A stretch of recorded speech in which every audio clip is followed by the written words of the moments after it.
할렐루야. 오늘도 하나님의 말씀이 여러분들에게 은혜스럽게 받아들여지는데 걸림돌이 되고 방해가 되는 모든 것들을 이 시간 예수 이름으로 여러분 스스로 간절히 기도함으로 다 없어지고 사라지고 소멸되는 역사가 있기를 바라고, 오직 성령 하나님의 도우심 속에 목사가 전하는 42분 정도의 하나님의 말씀 설교 이 시간에 모든 것이 하나님의 말씀은 아니지만 여러분 이 전하는 이 하나님의 말씀 시간에 말씀의 금맥을 여러분들이 잘 발견해서 오늘 전하고자 하는 핵심 요점들이 여러분의 가슴에 잘 새겨져 돌아갈 수 있기를 진심으로 바랍니다.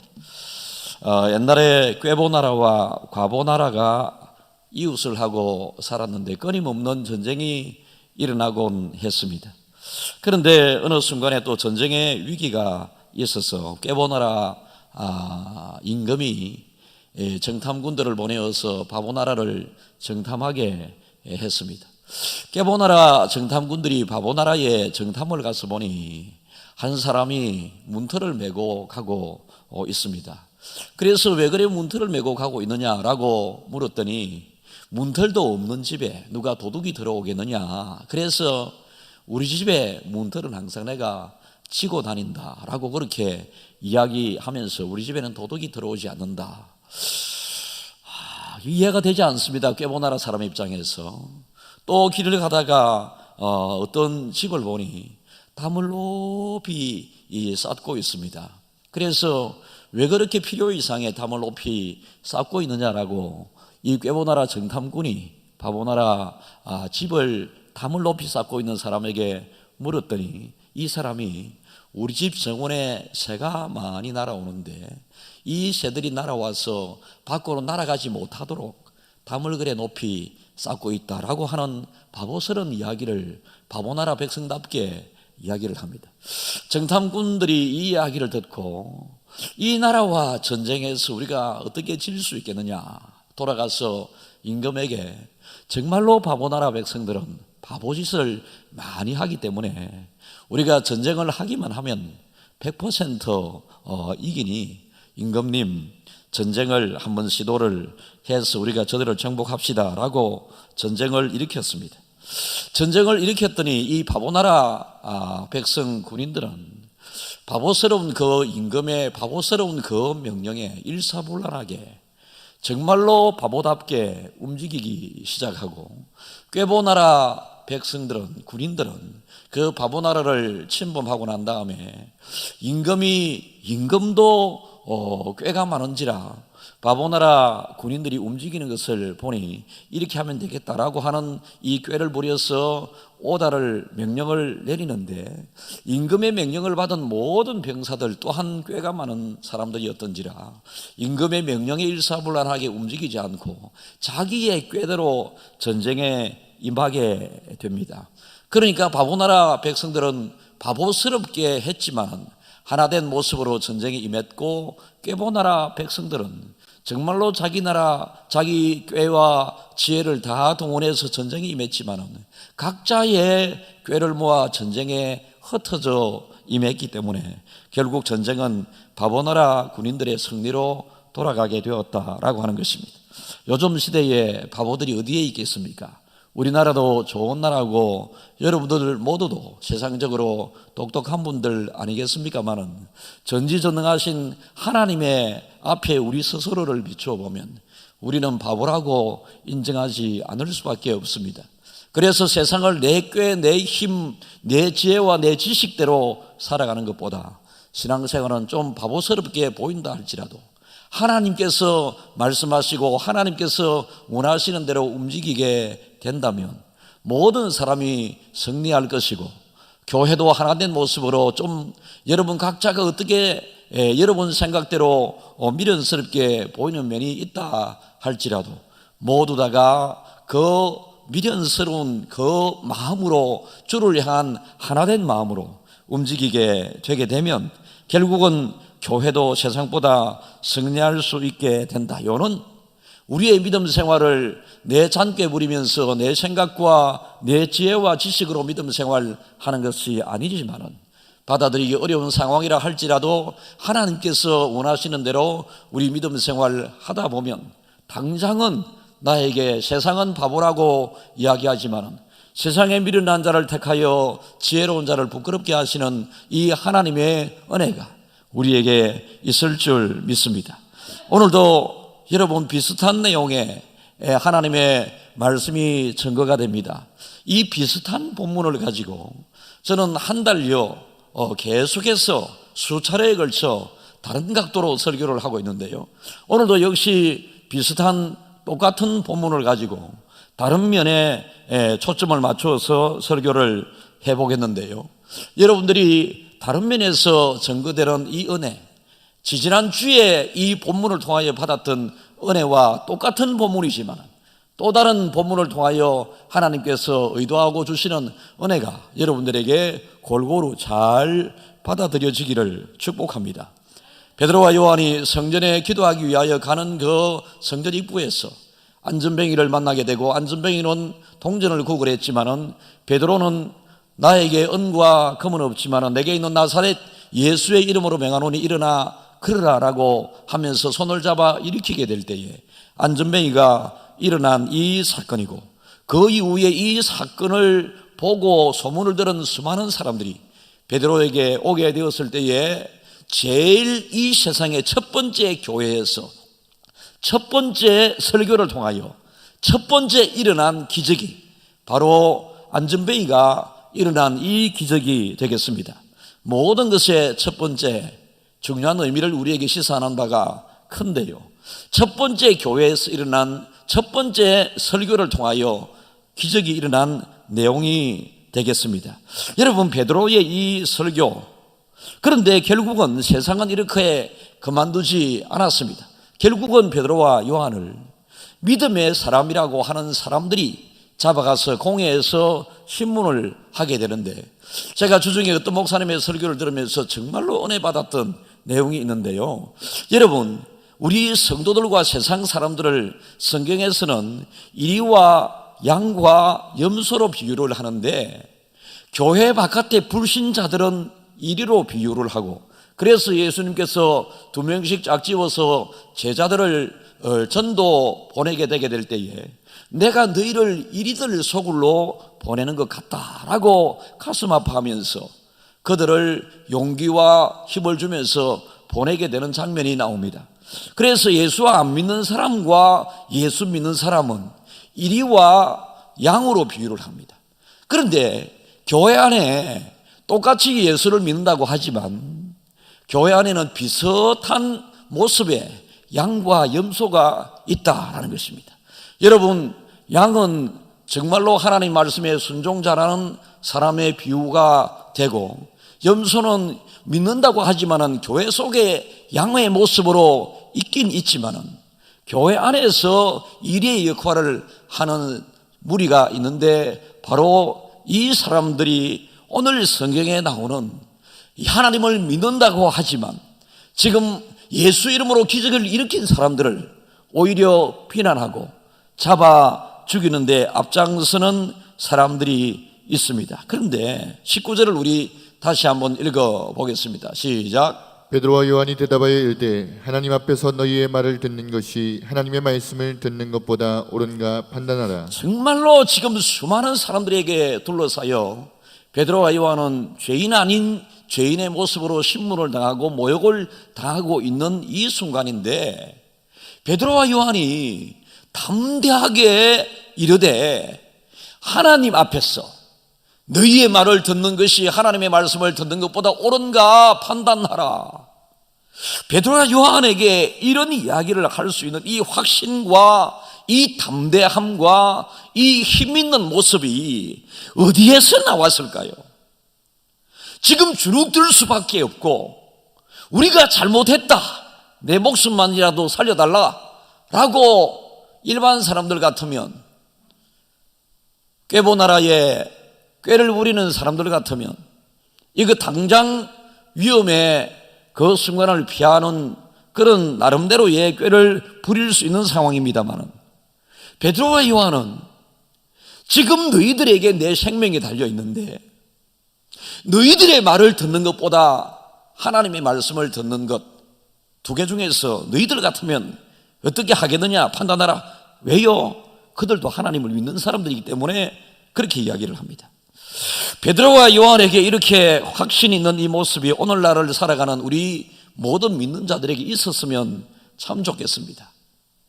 여러분, 예수 믿는 사람들이 힘을 잃고 예수 믿는 사람들이 길을 펴지 못하는 모습들을 종종 많이 보는데요, 베드로가 이렇게 확신에 찬 이야기를 할 수 있었던 것은 그들은 성령을 경험했습니다. 그들은 예수님의 부활을 직접 목격했습니다.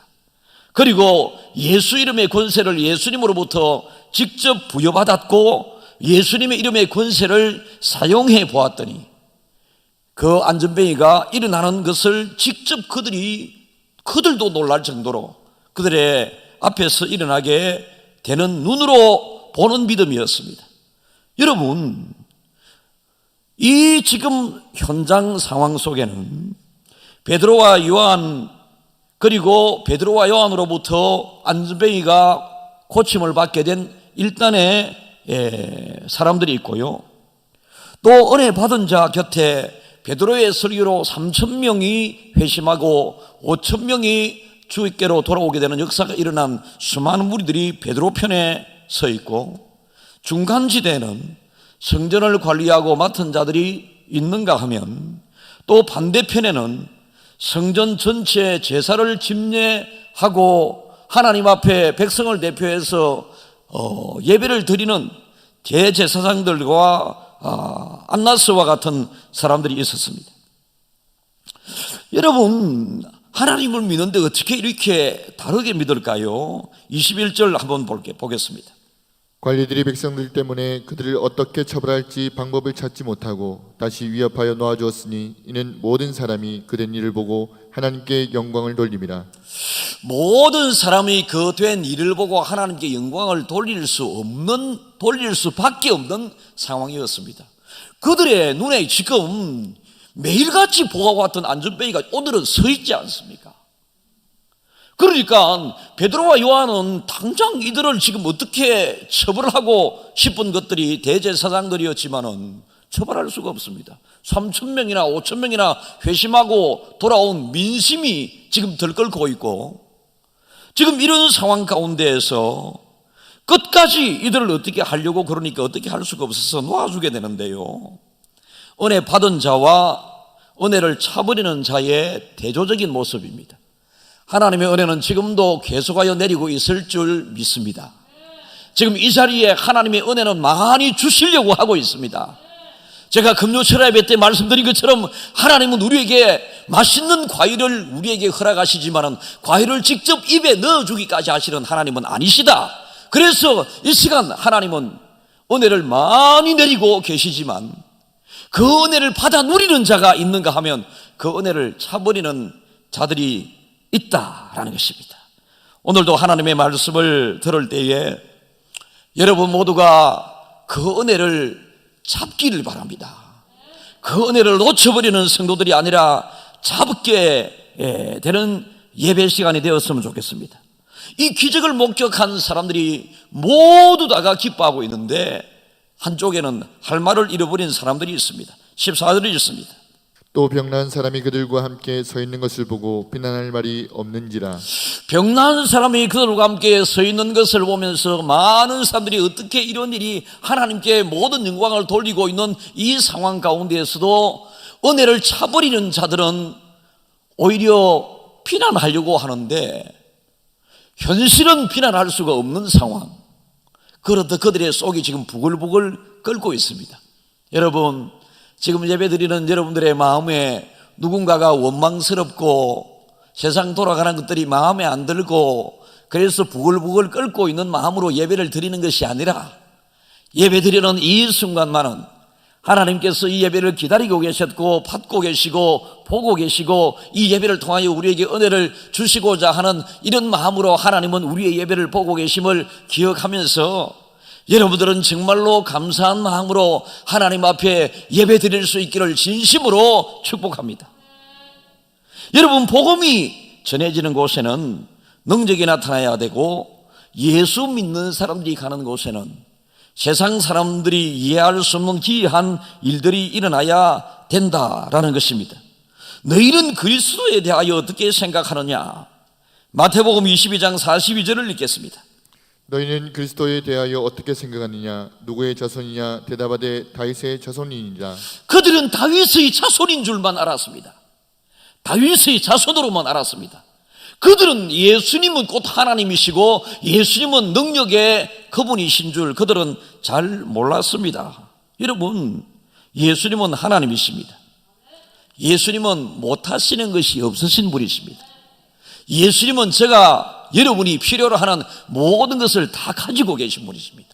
그리고 예수 믿는 여러분들을, 하나님의 자녀인 여러분들을 위하여 그 모든 것을 가지고 베풀기를, 나누기를, 주시기를 원하고 계십니다. 은혜를 놓치느냐, 은혜를 붙잡느냐. 아리스토텔레스는 상반되는 두 편 사이에 중간지대는 없다라고 했습니다. 여러분, 은혜를 받느냐, 은혜를 받지 않느냐, 오늘도 이 두 가지 중에서 여러분들은 무엇을 선택을 하겠습니까? 이 세상의 비극은 이 땅의 다수의 사람들이, 특별히 교회 안에 믿음의 사람이라고 하는 사람들 중에서도 은혜의 편에 서지 않고 은혜를 놓쳐버리게 되는, 예배에 참여하고 나서도 오히려 예배가 은혜스럽고 여러분의 심적이고 육적이고 생활적인 그 고민을 해결해 가는 것이 아니라 오히려 더 마음을 꼬이고 꼬아서 더 오해스럽게 하여 돌아가는 사람들이 있을 수 있다라는 것입니다. 여러분, 무엇이든지 은혜를 받기 위해서 은혜를 지나치지 않도록 하기 위한 우리의 결단이 필요합니다. 무슨 옷을 입을까? 오늘도 제가 교회 올 때 나는 이 옷이 제일 편해요. 그래서 집사람은 저에게 어울린다고 새벽에 양복도 넥타이도 꺼내놓았는데, 아니 나는 그 옷이 제일 편안했었어, 이렇게 이야기를 했더니 집사람은 제일 또 주일날 예쁘게 보이고 싶은 그런 마음이 있었지 않겠습니까? 그래서 다른 옷을 입기를 저에게 조용히 권했습니다. 그런데 내 마음을 편하도록 하기 위해서 제가 입고자 하는 옷을 내어주어서 제가 이 옷을 입고 왔습니다. 제가 이 옷이 저의 마음을 편하기도 하지만 제가 입고자 하는 옷을 아무런 이야기하지 않고 그저 감사한 마음으로 옷을 내어주고, 오늘은 넥타이를 제가 골랐는데요, 집사람이 고른 넥타이는 또 따로 있더라고요. 저는 주일마다 집사람이 골라주는 것을 메고 입고 오거든요. 그런데 오늘따라 제가 그래서 넥타이도 제가 골랐더니 집사람이 아무 말도 안 합니다. 그래서 오늘 하루는 설교 강단에 있는 제 자세가 좀 편안합니다. 제가 입고 싶은 옷을 입었으니까, 제가 선택했으니. 여러분, 무슨 집을 살까 선택을 하다 보면 자기들이 원하는 집을 사게 되었을 때 1년 정도 그 집에 사는 날 동안에 참 좋습니다. 어디에 가서 내가 머리를 따듬을까? 특별히 여성들에게 있어서 파마를 한 달 만에 한 번씩 합니까? 석 달 만에 한 번씩 합니까? 이 파마를 하고 난 다음에 머리에 아름답고 예쁜 이 모습의 기쁨은 한 2주 정도 가는 듯 합니다. 그러나 은혜 쪽에 서서 은혜 받기를 결단하면, 예수를 결단하면 평생을 가고 영원토록 갈 수도 있습니다. 여러분, 예측은 어떻게 했는지 모르지만은 오늘 이 순간에 여러분들이 은혜 받기를 결단하고 은혜 편에 서기를 원하는 여러분들의 이 마음은 오늘 정말로 하나님께서 여러분들을 기뻐하게 될 줄 믿습니다. 우리는 항상 주님 편에 서서 주님이 원하는 것을 선택하고자 하면, 내가 아무런 공도 없지만은 주님께서 우리에게 은혜를 주시고 우리는 그것을 붙잡기만 하면 됩니다. 주님 한 분밖에는. 찬양하겠습니다.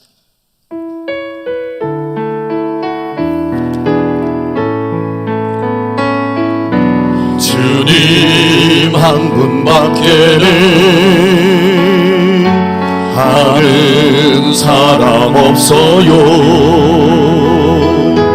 가슴 깊이 숨어있는 주를 사랑하는 마음, 주님 한 분밖에는 기억하지 못해요.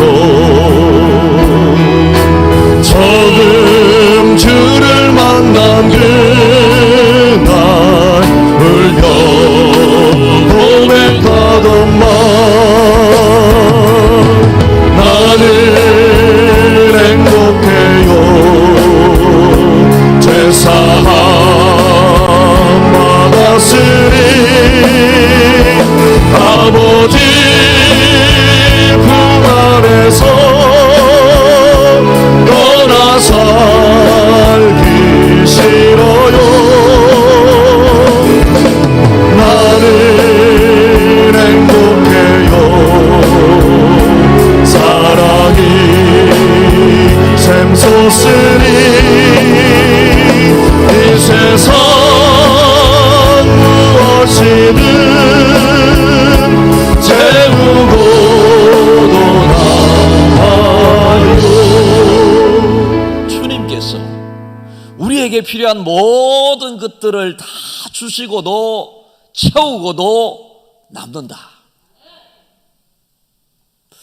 그런데 이렇게 은혜를 받는 사람이 있는가 하면, 붙잡는 사람이 있는가 하면, 불신앙 은혜를 놓쳐버리는 사람들을 향한 명확한 제시는 악한 자의 지배를 받는다. 자신의 지배, 자신의 꾀를 쫓아 살아가기 때문에 은혜를 피해 다니는 것과 같다. 편견과 상식, 이성에 잡혀 있는 사람, 여러분 간곡히 여러분들에게 요청드립니다. 교회가 진행하고 하나님의 말씀이 여러분들의 생각과 부딪히게 되는 경우가 있습니다. 그럴 때는 하나님의 말씀 쪽을 선택하기를 진심으로 축복합니다. 여러분, 신앙생활은 정말로 우리가 하나님을 믿는다면 하나님의 말씀 쪽을 선택하는 것 아니겠습니까? 자기의 개인적인 옳고 판단의 기준을 가지고 선택을 하게 되었을 때에 거기에서 나오는 짜증과 불만, 반대, 여러분 이것은 절대로 하나님의 은혜를 순수하게 바라보기가, 순수하게 받기가 정말로 어렵습니다.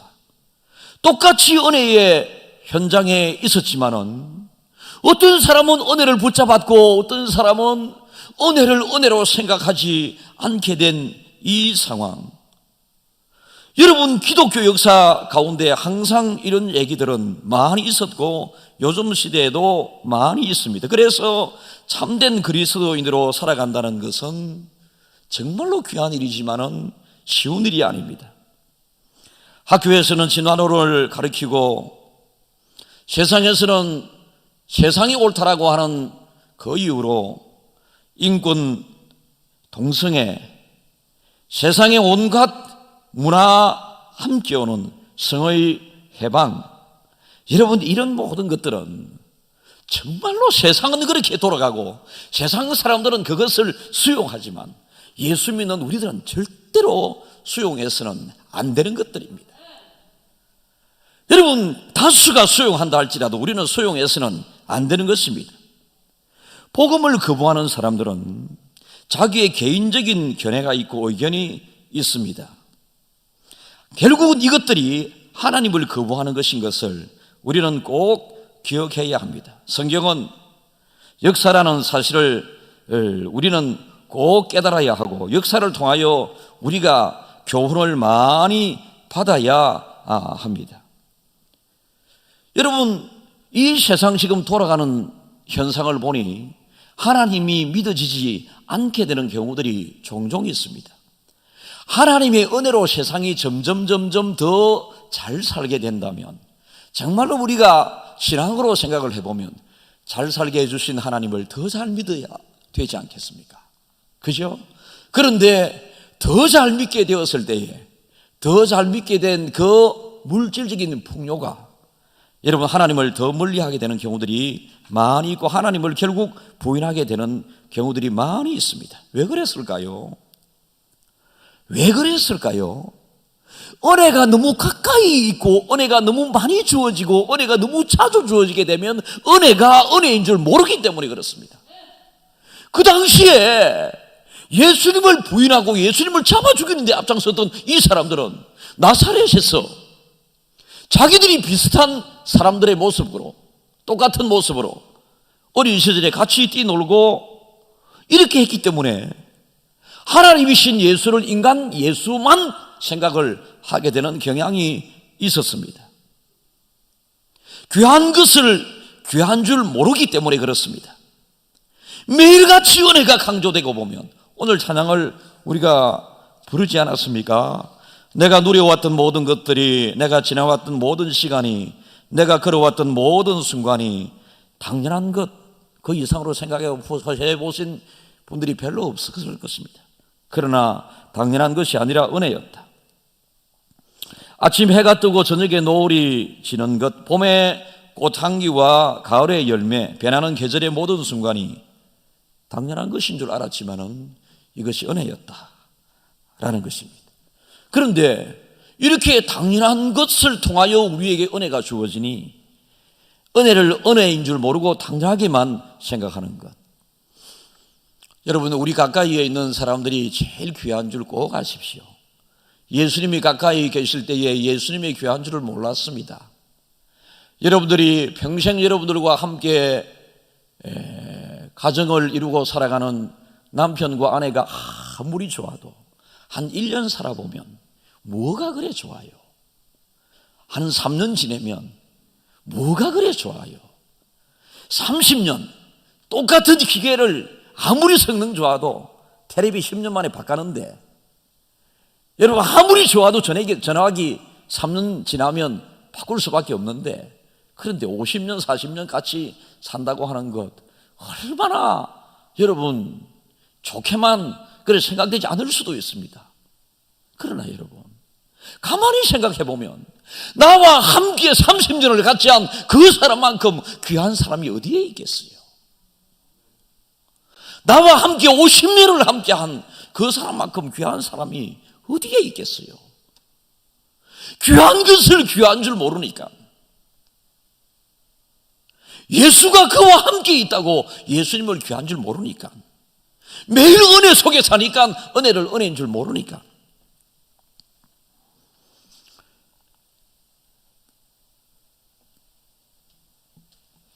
예수님 앞에 아버지 제가 여기 있습니다. 나를 보내소서 제가 가겠습니다. 예수님은 자기 자신을 종의 형체로 낮추셨다 빌립보서에 나와 있습니다. 주님이 오셔서 일하시면서 그 오신 목적을 누가복음 19장 10절 조금 뛰어넘겠습니다. 누가복음 19장 10절 시작. 인자가 온 것은 잃어버린 자를 찾아 구원하려 함이니라. 그 잃어버린 자가 누구이겠습니까? 처음부터 선택한 사람이 아닙니다. 처음부터 구원의 대상이 아니었습니다. 여기 잃어버린 사람은 제가 몇 주 강조한 설교 중에 선택은 받았지만은 구원에 이르지 못한 자들, 그러니까 하나님의 구원의 대상자였지만 구원을 받지 못한 선택받은 사람들, 그 사람들을 잃어버린 자를 찾기 위하여 주님께서 오셨는데, 주님께서 그렇게 일하심에도 그들은 알지 몰랐습니다. 사도 바울은 은혜 받은 이후에 그가 이걸 깨달았습니다. 갈라디아서 2장 20절 읽겠습니다. 내가 그리스도와 함께 십자가에 못 박혔나니 그런즉 이제는 내가 사는 것이 아니요 오직 내 안에 그리스도께서 사시는 것이라. 이제 내가 사도 바울도 예전에는 주님을 잡아 죽이는 데 앞장섰던 그 일행 중에 한 명이었지만, 사도 바울이 십자가의 그 사랑과 주님의 그 은혜를 깨닫고 난 다음에 예수님이 얼마나 소중한 분이었던가를 그가 생각하면서 내가 주님보다 더 귀한 것은 없다. 그래서 주님을 위하여 일생을 살아가게 됩니다. 죄도 없고 흠도 없으신 그분이 비난받을 만한 하나의 이유도 없었던 그분이 십자가를 나 때문에 져야만 했었다라고 하는 그것을 그가 알게 되었습니다. 찰스 웨슬리 목사님께서는 내 죄의 권세 깨뜨려 내 결박 푸시고 이 추한 마음을 피로 쓰고 정케 하셨네. 여러분 찬양 잘 아시죠? 내 죄의 권세 깨뜨려 그 결박 푸시고 이 추한 마음을 피로써 고정케 하셨네. 이 찬양을 작사하면서 8일 동안 금식하면서 눈물로 이 찬양을 작사했다고 합니다.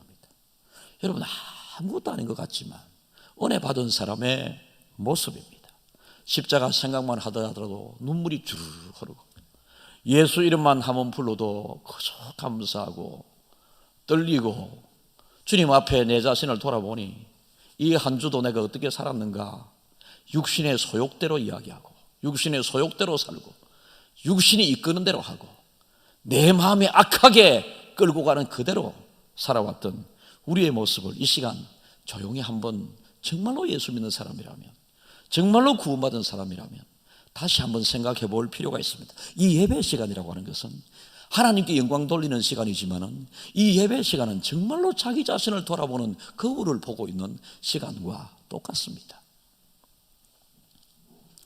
교회가 그러면 세상에 지금 베드로와 요한을 통하여 지금 성전 미문에 있는 이 안전뱅이를 일으킨 이 일들을 통하여 교회가 세상을 향하여 어떤 일을 해야 될 것인가를 우리는 깨닫게 되는데요, 지금 그들은 교회 기도하기 위하여 지금 가고 있잖아요. 아직 교회라는 용어가 구체적으로 사용되지 않는 시대이기 때문에 성전이라고 하는 이름이 기록되어 있습니다. 성전에 기도하기 위하여 가는 시간에 안전뱅이의 모습을 보았습니다. 그러니까 지금 베드로와 요한의 성전에 가는 목적은 뭐였습니까? 기도하기 위하여 가고 있습니다. 그런데 기도하기 위하여 가다가 어떤 일을 지금 경험하게 됩니다. 우리가 교회 예배하기 위하여 오다가 어떤 힘든 사람을 만나게 됩니다. 힘든 사람을 만나게 될 때에 성경은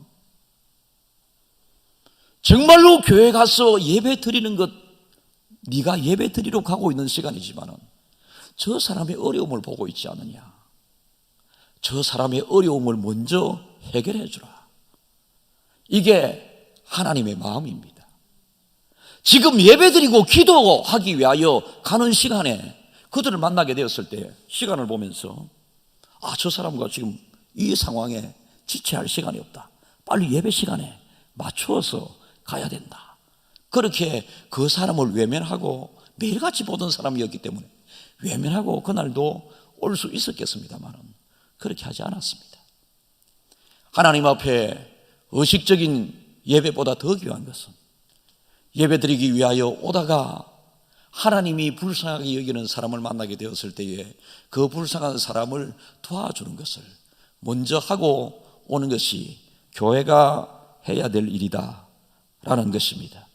여러분, 예배를 드리면서도 약하고 가난하고 힘든 사람들에게 무관심한 오직 예배만이 목적인 그 예배가 아니라 예배를 드리러 오는 그 사람의 그 마음에 주님의 마음을 가지고 오다 보니 주님의 시선으로 약한 자가 눈에 보이게 되었고, 그래서 내가 기도의 시간을 좀 늦추더라도 오늘 기도를 못하는 한이 있더라도 내가 저 사람을 하나님의 사랑으로 세워줘야 되겠다라고 하는 이 마음을 가지는 것이 이 시대의 그리스도인의 자세다라는 것입니다.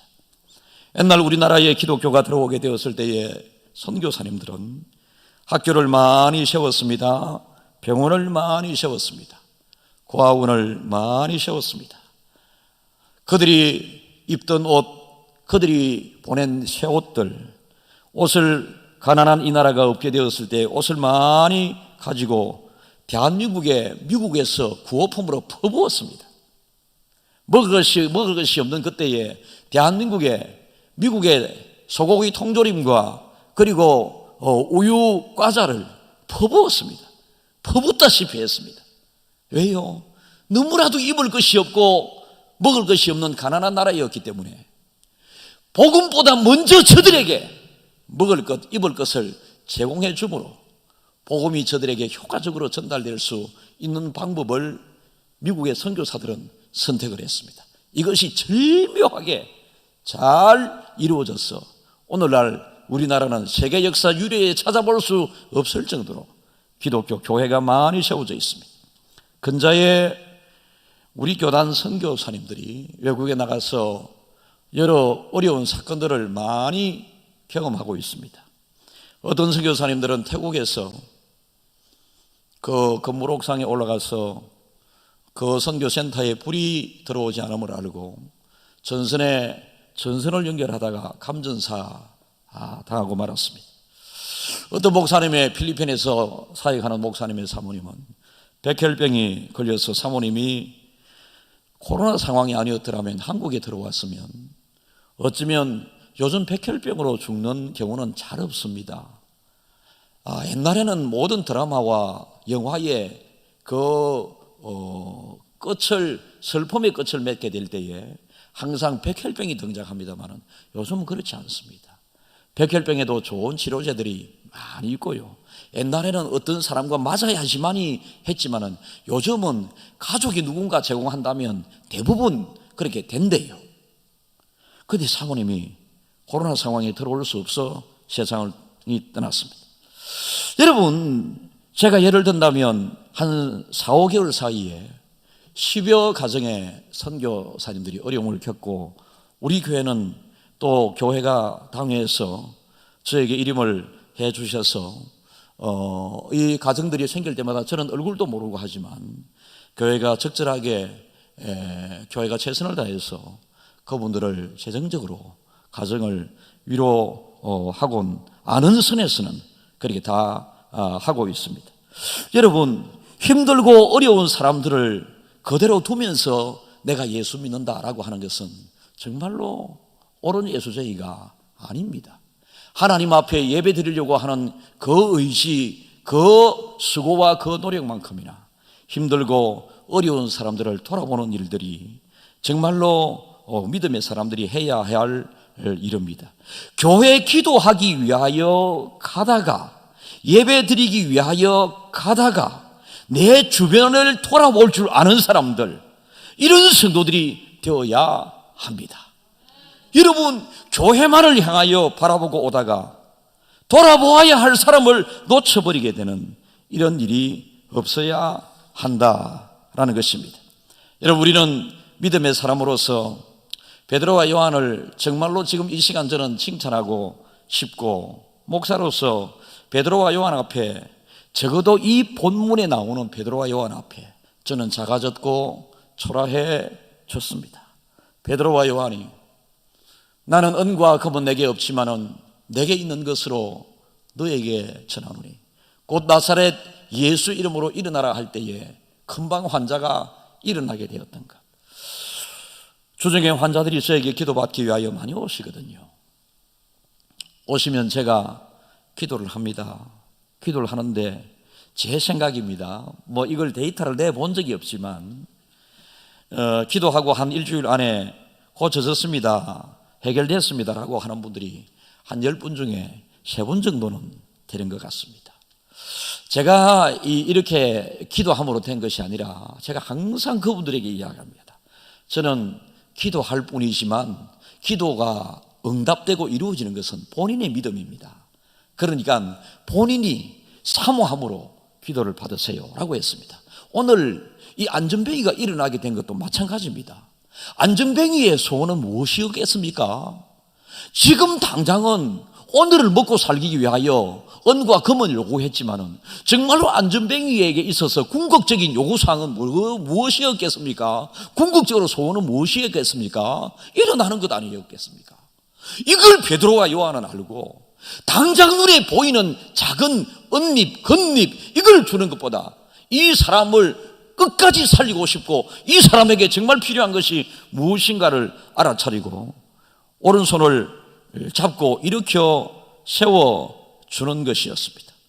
정말로 기회가 지나가고 난 다음에 땅을 치고 회개하는 것보다 기회를 우리는 잘 찾을 줄 알아야 되고 기회를 잘 잡을 줄 알아야 합니다.